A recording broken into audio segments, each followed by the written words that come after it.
We'll be out of work at that point because you can say, oh, how would Ollie respond to this email? Look at all of my past emails and write it in my tone of voice and use the decision making that you probably understand and know that I'll make better than myself. So yeah, we're all doomed, but it will all be so easy for us. So yeah, I mean, at that point, I'm going to really question my life choices. Hello, and welcome to another Medico Digital podcast with me, Meletiou, and today I'm delighted to be rejoined by Ollie, our Managing Director. Hello, Ollie. How are you doing, sir? I'm great, thank you, Louis. Thanks for having me on the pod again. Delighted to be here. I should probably start with two apologies. One is, and I'm actually a little bit wary of saying this to you because I feel like you think in your mind I'm always ill, but I am ill. I'm ill again for the second time. I got a second fairly significant cold I've had in a couple of weeks. So if my voice sounds grating, it's not always quite this grating. So I apologize for that. Withhold your comments because I know you're just going to say I am a sick note and I'm always unwell. And the second is I've actually got you here under a bit of a false pretense because I do have an agenda. I have an agenda. I want to moan, and you're basically just going to hear me moaning for about 5 minutes about such. So with those caveats and apologies out of the way, what I wanted to discuss with you today, Ollie, is the value of search and why it's so undervalued despite being something that there are whole industries built around. And I want to set out my stall, tell you why I think that is, and you can tell me if I am just like an old man shouting at clouds or if you actually think there's something to this. Because in my opinion, search is fairly synonymous with the internet, and those two kind of hand in hand are the biggest and most amazing technological achievement that humanity has ever created. And I think what Google have done by basically monopolizing the search market, if it wasn't them, it would have been someone else. They didn't invent the idea of search, but they did it better than anyone else, faster than anyone else. And what they have created is basically the default mechanism by which people act or interact with the internet to go and get access to every piece of information that humanity's ever created that is kind of floating out there in the cloud on the internet.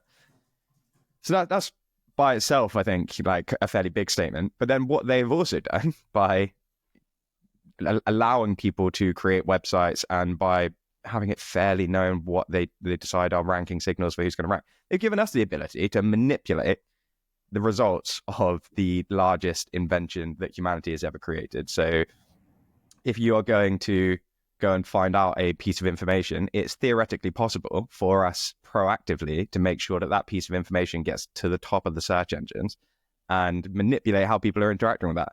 So I think that people just take it for granted so much. It's just there. It's search. SEO is a thing. It's an industry that people have created. I think there's a lot of skepticism around SEO in general and the industry, and I think there's a fairly good reason for that. We can go into that later. But I guess what's your response to that as a starting point? It's undervalued because people take search for granted. I think it's an interesting take on it. Yeah, I think it definitely is undervalued, particularly in healthcare. I think a lot of information can be manipulated to get to the top of search engines, and that is an issue. But from Google's perspective, they're not going to say, that is possible. SEO is a dark art. It's not something they encourage, but we know it is possible. So yes, I think what you're saying in that respect is absolutely true. You can, you can manipulate search engines, and that is both an opportunity and a massive danger, particularly with healthcare information, where people are looking for information to make informed decisions about their own healthcare. That's very true. And I'm glad you've mentioned healthcare, because that brings me on to my next point, my next gripe, in that when it comes to marketing, so setting aside, I think quite right, the caveats there, some of the concerns potentially about the ability to manipulate, maybe manipulate is not even the right word, it's quite a strong word, what comes to the top of Google search. But when you talk about healthcare specifically, and we are a marketing agency that operate in the world of healthcare, so our prime remit for our clients is to reach out and get in front of or engage with potential patients or healthcare consumers that are interested in the services that our clients are providing. That's really, really hard because nobody, if you're not suffering from a condition or if you're not interested in a particular service, no amount of marketing is going to make you interested in that. You can't make hip surgery cool. There's nothing marketable really about hip surgery unless you are in the market for hip surgery. So I think a lot of what marketing is generally built around about creating kind of awareness, creating demand generation is almost impossible in a healthcare setting because you either have a condition that needs solving or not. That's not quite true. And you can obviously get into the world of kind of supplements and wellness where it's a bit of a different beast. But if you're talking about pure healthcare, I think that's fair to say. You can't go onto meta ads. You can't target through TV advertising people that suffer particular conditions. It would be incredibly unethical to even be able to do that if you could. So it's very difficult to go out and find the right kind of patient that is going to be interested in your services. The one place that I think that's not true is search. Like, this is something that I don't think is talked about enough either, that if a patient, so if I have a condition and I need some kind of treatment, whether it's medicine, whether it's a consultation, whether it's a particular type of service, I will go to search to go and research more about that condition, to become more well-informed about what's going on with my body, and then to try and find a provider or try and find a way forwards with what that looks like, particularly if I'm interested in going into the private healthcare sector, or if I'm looking at supplements that can support whatever is currently something that needs solving with me. And I think that the way that I've phrased this recently in a conversation with marketing teams that are looking to get in front of people that have particular conditions is that search is the only channel where you can actually go and find people that are telling you that you have that particular condition. Because people will go to Google, they'll say, I have this, I'm looking for this. And that is something, again, that I think is taken for granted. And I think a nice way to kind of rephrase that and rethink that is, if I come to you, you're a marketing executive at an organization that's looking to get in front of patients, and I'm a representative from Netflix or Sky or some kind of TV advertiser that's a little bit more maybe on the end where you're placing a lot of your budget, because that's the done thing. You're doing creative advertising, you're telling a brand story, you're spending millions of pounds to get it on the airwaves, as it were. And I said, we have a new AI offer. And what you're able to do now is to cut out all of that wasted spend of putting your message in front of people that don't or will never have the condition that you're trying to treat. And I'm going to allow you to target based on existing health conditions. That by itself, I think, would be worth an absolute fortune. And then if I was going to say, I'm going to make it even better for you, you only have to pay if a potential customer chooses your brand from a list of others. And if they don't choose your brand, have a free impression, have an additional eyeball, even if your brand's not selected. And then you only have to pay if a potential customer is actively going to engage with your content as well. So there are no passive impressions that you're paying for. And if you're the most relevant to that person that's in our audience selection, you don't even have to pay at all. They can select you and we're not even going to charge you for that. And then on top of that, you can have complete control over the way that you communicate with your potential customers. So there are no video play limits. There's nothing like that. You can have the experience that you want to give them. You own that completely. And you can personalize the messaging that's always seen in front of them. So your ad creative, we're going to allow you to change that dynamically depending on what that person's exactly looking for. But that's not all, Ollie. You can also have always on campaigns as default. You can have real-time campaign adjustments. None of this buying stuff in the future and then things change and then you have to go through with that campaign. You can have granular location-based targeting. You can measure your conversions, and there are smart bidding adjustments that you can make on top of that to make sure that you're getting the most revenue for your budget. And I think if you put it in that context, all I'm describing there is obviously search, paid and organic search, but putting it in the context of maybe a more traditional media channel. I think if someone like Netflix or Sky came out with all of those options to add on to their kind of offerings, as it were, from a video on demand platform, for example, they could charge through the roof and people would be queuing up to pay for that and winning plaudits for it. I think for that reason, because it's just kind of always been there, it's search, everyone interacts with it every day. It's so taken for granted that it's scandalous that we are able to do what we're able to do with search and that people aren't talking about it every single day. So that is my gripe. That's what I've come to get off my chest today. Love it. Love the analogy or description there. For a minute there, I did think you'd invented a new channel, and I was wondering where we signed up for this. So thank you for that. I guess the other kind of slightly untapped area is with being able to search user-generated content. So how kind of forums like Reddit and other places, Mumsnet, wherever it may be on the internet, where people are putting out their opinions, their comments, their experiences of healthcare online, and how that also has the influence to change a patient's behavior, decision making. And I guess, again, from a search perspective, those websites, those forums exist, and they can too be leveraged somewhat through advertising, but also through getting highly notable people, to influential people, to comment on those, and up your brand, basically. The only other thing to think about, I guess, is the role of AI and these platforms and people using tools like ChatGPT, Lexity more often to search for healthcare information. What's your take on that? How do you think that whole kind of landscape is going to change? Well, in terms of AI search? Yeah. It's a good question. I think I'm somewhere in between it being a complete revolution, to the degree or more than mobile was, for example, in terms of how people operate online and how everyone's lives completely changed, to also being something that's slightly overblown. And I don't really know where I sit on this, because I think at the moment you can have a completely different experience in terms of finding answers to your information when you are using something like ChatGPT to search. It's much more intuitive, it's much more conversational, much more kind of mysterious in terms of where it's pulling its information from and getting its information. There's also, I think everyone's aware of the ability for AI at the moment to hallucinate and just say something that's completely incorrect. So there's also an element of kind of doubt or slight mystery. You got to be wary of what you're using and aware of how you're using it, and make your own decisions in terms of the information it's giving you. But then you can also see a path forwards where that experience is so much better than using something like Google search, where you have to work out the right question, you have to do a lot of cognitive load to go and assess all of the options that it's giving you, and you have to go through onto someone's publisher website and find that information. And you've still got the problem there of somebody potentially giving you the incorrect information that's on that page. So from some elements, I think it's a much better user experience, and you can see that things might develop in that way. What gives me kind of pause for thought, though, is whether or not it's going to take off in the same way that search has. And I was actually reading something this morning, so I thought you might ask me about this. And let me just give you some stats here.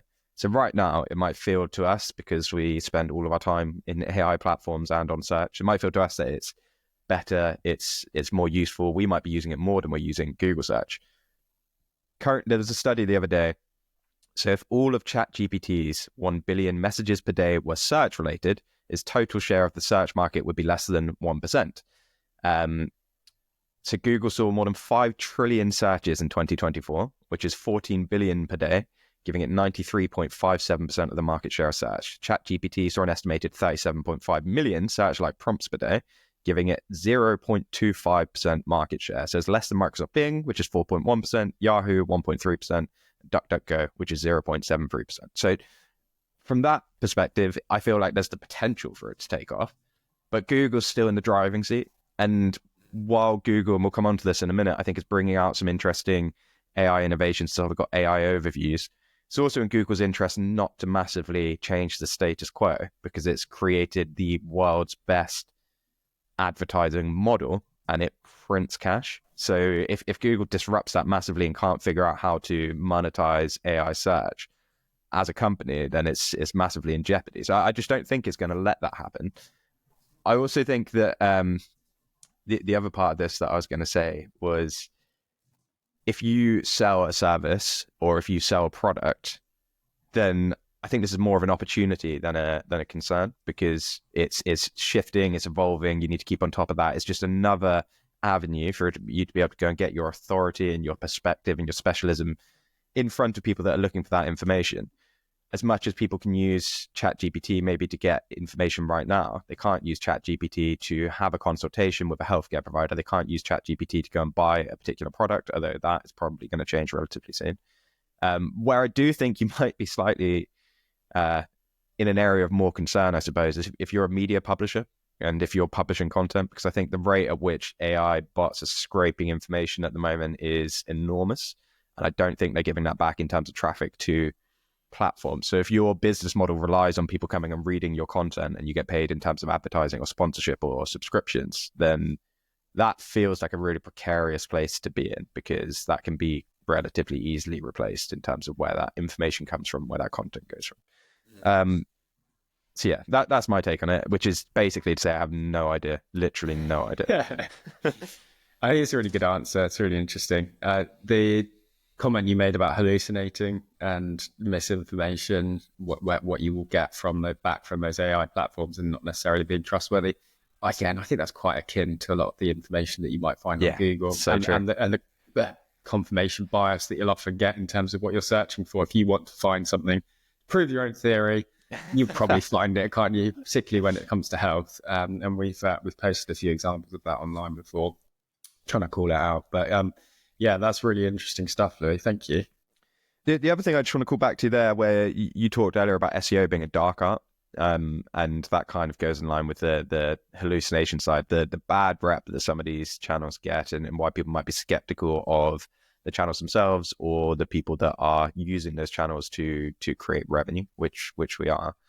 I think that's something that was worth just touching on, because from the outside looking in, you could say that SEO as an industry is something that's just self-perpetuating. People are moving the goalposts to keep themselves in a job and making it more and more complicated to try and make it so that there is a role for someone like an SEO agency.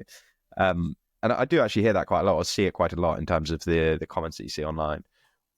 But where I think, or at least I like to think that we might differ from some of those agencies that are essentially selling snake oil, is that all I think of this as is taking the actual knowledge that somebody has, whether it's a brand about their particular area or whether it's an individual consultant, for example, at a very granular level, who has a lifetime's worth of expertise about a particular subject, far beyond what you might be able to get from the NHS, for example, as a broad kind of brand, I suppose, when it comes to search.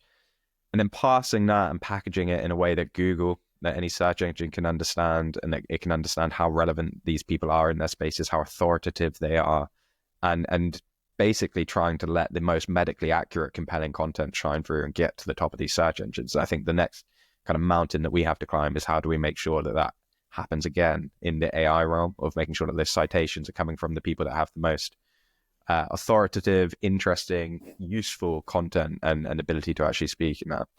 So I think from those perspectives, it's a scale. It can be a dark art. It can be something that is a little bit like peddling snake oil when people are saying they're doing SEO, but they have no substance behind it. Whereas I like to think we're at least on the right side of history there in terms of the clients that we select to work with and how we're helping them get to the people they're trying to get in front of. Get visibility across not just search channels, across multiple channels where patients will be looking for information. And that does extend to AI channels. It also extends to people who are kind of lost in the search space and are just turning to social media to ask friends, family, peers, to understand where to go next.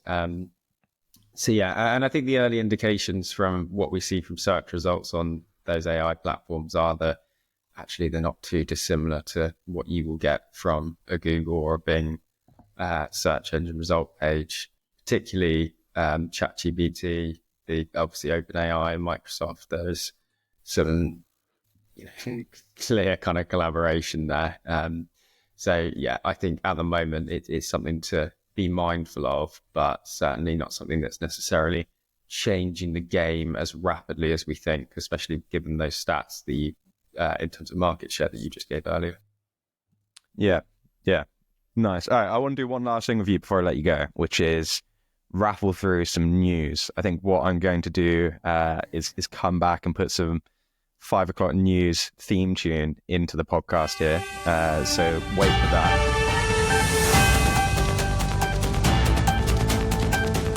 All I want to do is get your hot take, your quick take on a couple of pieces of news that have caught my eye this week. And the first one is Microsoft's Dragon Copilot provides the healthcare industry's first unified AI assistant that enables clinicians to streamline clinical documentation, surface information, and automates tasks. And this article goes on to say that Copilot, it brings together the trusted natural language voice dictation capabilities of some of the AI products that are out there, fine-tuned generative AI, and healthcare-adapted safeguards. Key features include the ability to streamline documentation, the ability to surface information, automate tasks for clinicians such as note-taking, case notes, clinical evidence summaries, referral letters, after-visit summaries. It sounds amazing. It sounds great. It sounds like exactly what the industry needs.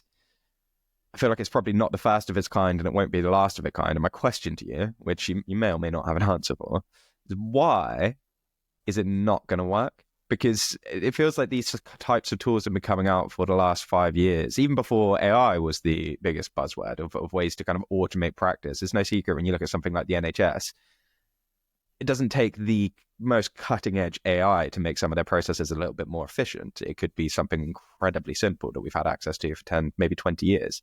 Why is it that really, from the outside looking in, obvious products, obvious solutions don't actually end up trickling down to clinics to kind of change the way that healthcare practices operate?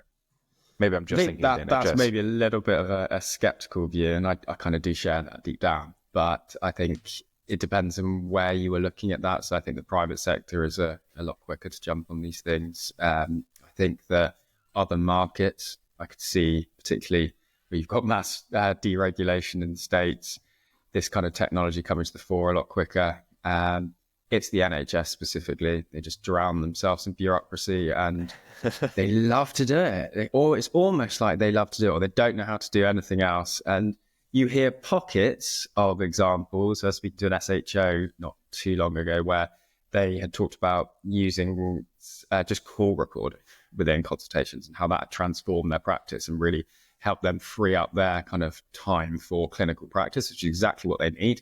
Great. Yeah, nice. But actually, more often than not, what you'll tend to hear is that people are 6 weeks behind in terms of administration. They haven't got the staff to do it. They're turning back to dictaphone consultations that they had weeks ago to try and write up notes or admin teams, patients coming back before they've even had their consultation letter back. Just nonsense like that. I'm pretty sure paper notes still exist. Like, I mean, that's where the NHS is at. And yeah, there are all these NHS digital transformation teams, and I don't know what you're doing, guys, but get on some of this technology, move faster through the process. Fair. I suppose it's much easier to criticize from the outside and kind of dunk on the NHS. What I'm not going to ask you to do is to roll out a solution that people can adopt, because I think I do understand that it's a lot harder than we potentially make it sound. And maybe I am just thinking of the NHS as well. I think you're probably right about that. Okay, next and final news item. It's been a slow news week. Google Search's new AI mode lets users ask complex, multi-part questions. So Google is launching a new AI mode. It's an experimental feature that looks to take on popular services like Perplexity AI and OpenAI's ChatGPT search. So it's going to let users ask complex, multi-part questions and follow-ups to dig deeper on a topic directly within Google Search. So my thought on this is that it goes back to what you were saying before of the way that people are searching evolving. And obviously I put out some fairly damning stats about how many people are actually using that, but it's also that is how things start to gain traction. You've got the first adopters that are going in and doing some of those behaviors, and it will become mainstream later. I think Google's in a really good position to take some of that evolution of search mainstream because they already have the market share. So if they can hone and perfect what someone like Perplexity is doing or what someone like OpenAI is doing, bring that to the masses in a controlled way, then I think that is a sensible way for them to continue their dominance of search. They don't necessarily need to be fast to market just to do it better, kind of the Apple approach potentially. But what I'm not sure of is how they will monetize that. And I think that's going to be a really interesting challenge for them. So are we going to end up seeing paid for citations within AI search, or are we going to end up seeing kind of display advertising where you've got the typical search sponsored listings surrounding the actual AI chat that you're having with Google? And I think that's going to be much less relevant and much less effective than the current search advertising platform is. So yeah, an impossible question for you here, Ollie. Look into your crystal ball. What's search going to be like in 6 to 12 months' time if Google rolled us out? I think, like you said, they're just playing catch up a little bit, aren't they? And recognizing that this is somewhat the future of search, and they need to be able to have a place to play in that market. I think that it's going to, in terms of them monetizing it, I don't think that's actually a massive issue. I think you can just look at some of their features, their software, things like Gmail, for example, that they created, and that not necessarily having a route to profitability or monetizing, but it just becoming a very important feature that they can monetize later once they've like adopted mass market share. Yeah, and I think what you'll Everyone will probably have their get own to version. is And will it? And you start to think, well, is it like less device specific, or should we, like you always said, it's not going to be typing into a box necessarily? How are we going to augment thoughts into these different kind of search engines to help trying to locate the right information?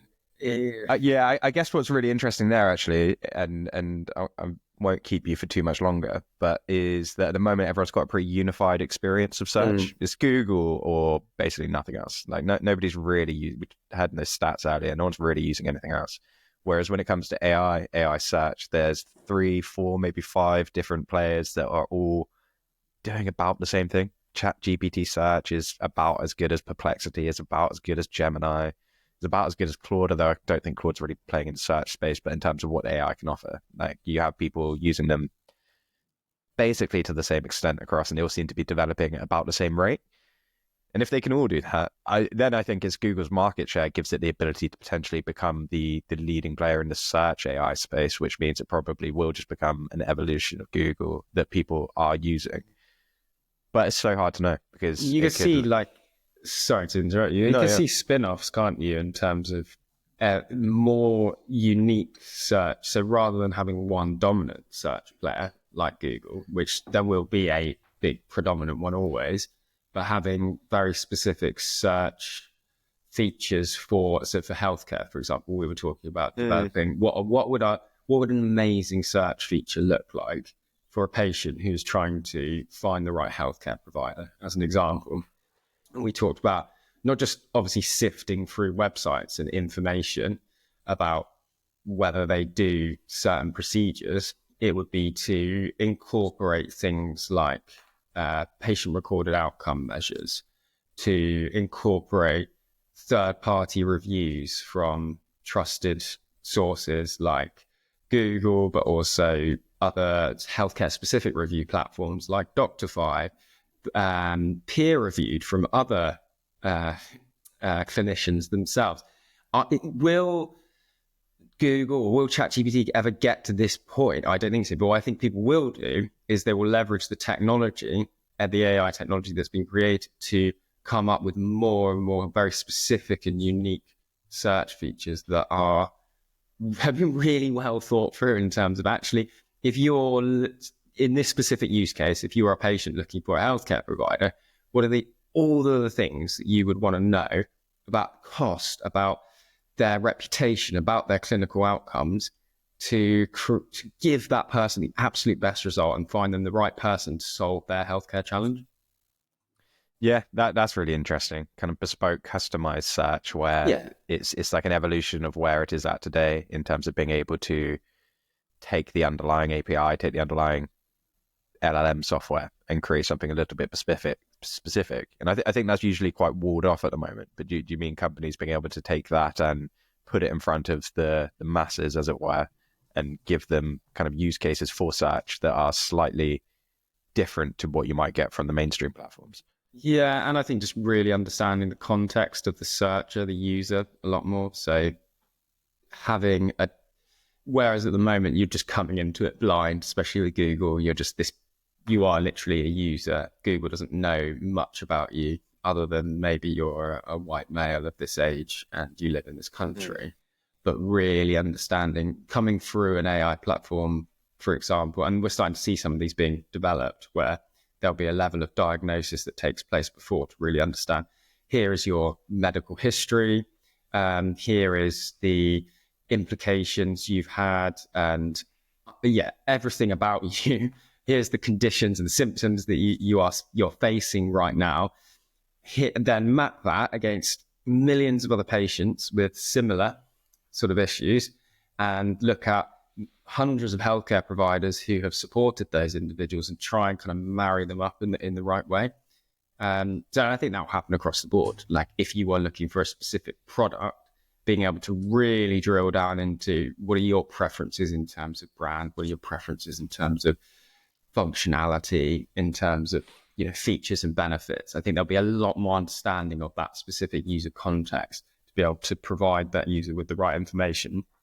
It'd be really, sorry to cut across you there, it'd be really interesting though to see, because I think you're right, the more information you can give a platform like that, the more useful it's going to be. And beyond just being able to surface, I prefer hard pillows to soft, really genuinely useful information. But I think to make that work, there'll need to be almost a cultural shift back away from this privacy first kind of walled garden that all the big companies are pushing at the moment. And super personalized, super big brother. And there is just like a massive kind of tipping point at the moment. It can kind of go either way. And do people really want that? I think people do want more personalization, but at the same time, they understand and are increasingly worried about their own personal privacy online. So which goes first? I don't know. Or is there like a neat solution around it where you can still get that from anonymized or amalgamated data or something in the way that some of the platforms are trying to do? Also, I don't know about you, but I don't like being so lazy with everything that we do. We try to make just humanity so easy and comforting people. There is a comfort crisis, and it's like, how can we ensure that the user has to do absolutely no work at all to try? It's a level of satisfaction, right? Just finding something that you've done your research for and you've really looked into, and you need to. It's a self-fulfilling thing, isn't it? To be able to go and find that and feel like it works. I know what you mean. But there was, I love that things are so bad that the definition of work is to do some research online. but hard day's work. Look at my calloused hands from the typing I've done. But I was thinking earlier when you were talking about how AI search will change. At the moment, the race is to who can create the first proper AI agent that will be able to go and do stuff for you, book reservations at restaurants or purchase things for you. And at some point, it's just going to be your AI avatar doing all of this, like understanding what conditions you have. Oh, your blood pressure's been slightly up, so I'm going to modify your weekly shop that's going to be delivered, and then I'm going to go and drop a note off to your to your GP, who is also not looking at it, but his AI avatar is then checking that against you. Like, really bizarre how far the world of AI could go. Exactly, yeah. And we'll be out of work at that point, because you can say, oh, how would Ollie respond to this email? Look at all of my past emails and write it in my tone of voice, and use the decision making that you probably understand and know that I'll make better than myself. So we're all doomed, but it will all be so easy for us. So yeah, I mean, at that point, I'm going to really question my life choices, my inability to actually do anything with my hands when I have to go out, even using my leisure time there to tend to the garden. What am I going to do? There's nothing I can do outside of the online space. There you go. Hot take from Matt is we're going to get a trade. Let's get a trade under our belt. Nice. I will jump on it. I'm going to go and whittle a spoon after we hang up. Nice. All right, cool. Thank you for your time, Ollie. It was good to chat to you, and speak to you again soon. Thank you, mate. Bye-bye.